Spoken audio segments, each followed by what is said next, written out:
Hello friends, consider yourself lucky if you have the easy type of hard cataract to handle because not all hard cataracts are the same. Now we have the brittle and the leathery cataracts which are very different in consistency, and we should learn how to differentiate these two. Now the brittle cataracts are easy to chop, we need to work at a higher power and vacuum settings, and we need to use a 1.75mm chopper. We do not have to perform a flower petal pattern of chop which would be more needed in a leathery type of cataract to expose the endonucleus, which has to be first emulsified before the leathery side portions of the lens can be removed. Let's take a look at a simple brittle grade 4 nucleus-rhotic cataract and how I manage it. So the capsulorhexis is being performed with an idea of achieving at least more than a 5.5mm size in the capsulorhexis, which will help us to mobilize the pieces, which would be much larger. The amount of cortical cleavage hydrodissection is with aliquots of fluid that is less than 0.2. We don't have to inject more than that. And then even with the help of the cannula, we can ascertain rotation. It's imperative to fill the anterior chamber with sodium hyaluronate and chondroitin sulfate combo viscoelastic to protect the endothelium and to maintain the space. And from here onwards, the chopping techniques are quite similar to what you would probably do in a grade 3 nucleus-rhotic cataract. Phaco tip is exposed to about 2mm. The power I'm using in this case is just 40%, and a vacuum of 350mm of mercury. Using multi-burst mode and then burying the phaco tip with short burst, I am able to get a good hold, and then the 1.75mm chopper does easy work of going into the lens and splitting it. This is grade 4 nucleus-rhotic cataract, but the way in which the nucleus handles itself in allowing the chop to happen very easily shows us that this is a brittle type of cataract. And once you have this kind of cataract, the management is going to be much more simpler than if you have a very leathery form of cataract.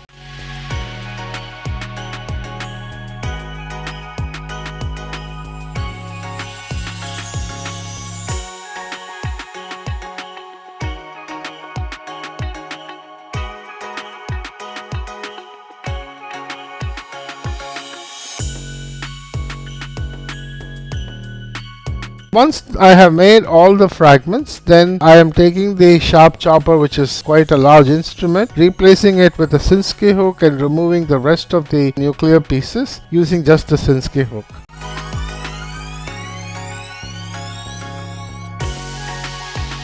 The pupil is getting smaller. This is something that you need to anticipate in every hard cataract case that you do.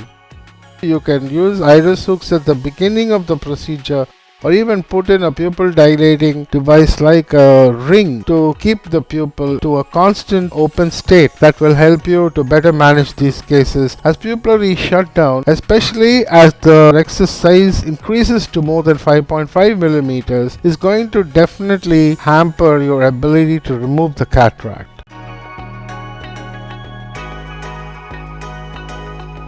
The trick, however, even if you're managing small pupil, is to remain in the center within the pupil and use the phacodynamics, namely the vacuum and the fluidics of the machine, to propel the piece towards the tip, which it will do. And then once the piece is propelled and it comes to the tip, all you have to do is to give short bursts of phaco and get these pieces to be clearly and easily removed.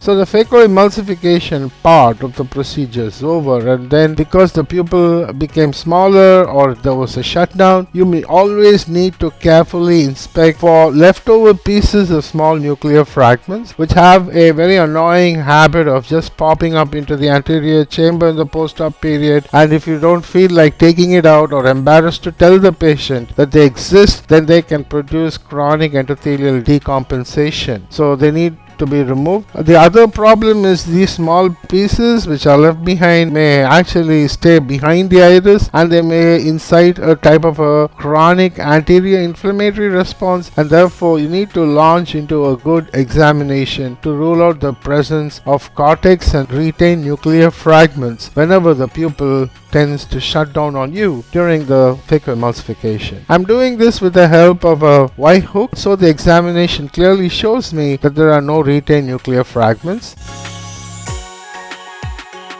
While filling the chamber for IOL implantation, make sure that you keep the viscoelastic above the pupillary plane, because pushing in too much of viscoelastic behind the iris in a small pupil will increase the tendency of iris prolapse. The IOL is implanted, and that's the end of the case. Thank you for your attention.